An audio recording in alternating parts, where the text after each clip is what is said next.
बोल के सारे जय माता दी जय माता दी जय माता दी।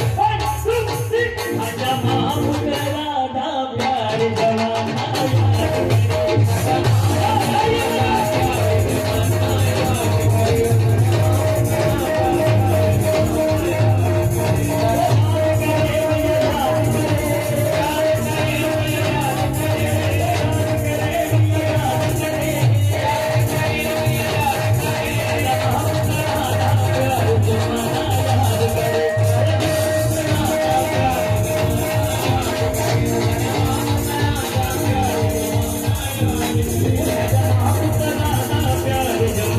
याद करे।